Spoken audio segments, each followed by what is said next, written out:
In this video, we're going to go over one more example for theoretical and experimental probabilities. So this is example number 3, and it's actually the third page of these notes. So far we've talked about what might happen with a die, we've talked about what might happen with a spinner, and now we're going to talk about a bag of stones. So suppose Susie's friend, Susie was from our last problem, her friend Stephanie has a satchel of stones, but the shades of the stones are secret. Here's what we know. We know that there are 70 stones in the satchel. We know that there are 3 colors, black, white, and gray.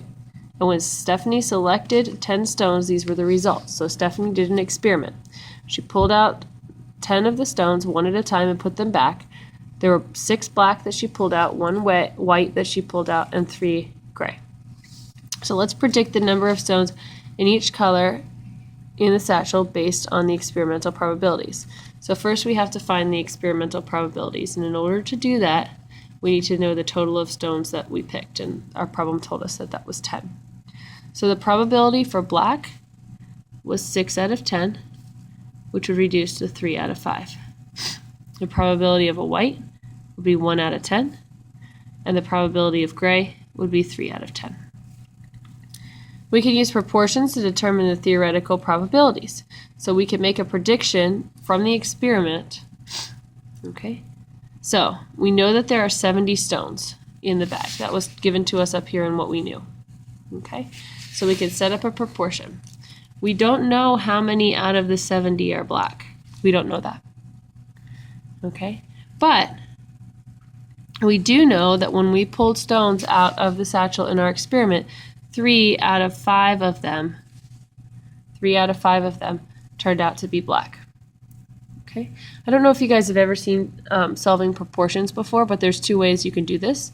You can make these into equivalent fractions and then figure out what the numerators are, or you can cross multiply and solve. So I'm really going to quickly teach you how to cross multiply and solve a proportion.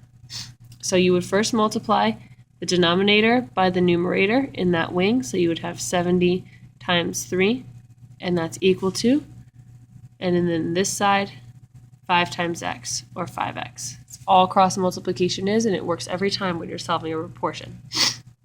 So 70 times 3 is 210. It's equal to 5x. And then this is a one-step equation. We divide both sides by 5. And we end up with 42. So we're predicting that there are 42 black stones in the satchel. Okay, so the same thing for white. We don't know how many out of 70 are white, but we do know in our experiment that 1 out of 10 of those stones was white. So we'll put 1 over 10. We could cross multiply and solve. So 70 times 1 is equal to x times 10, or 10x. 70 times 1 is 70. Divide both sides by 10. And we end up with 7 is equal to x. So we're going to predict that there are 7 white stones.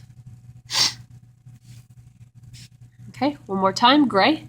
We don't know how many out of the 70 are gray, but we do know that 3 out of the 10 that we pulled in our experiment were gray.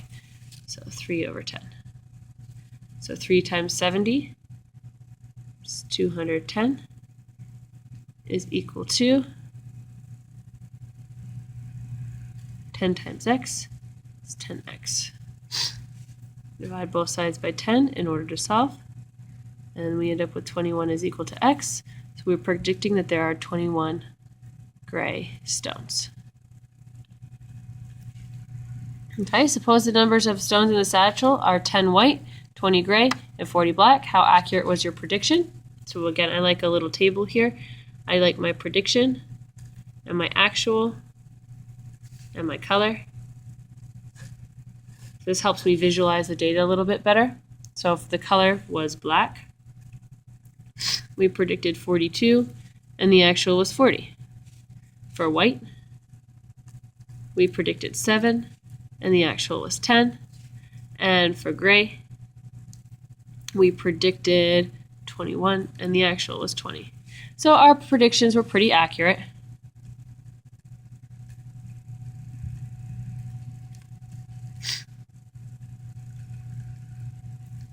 but not exact.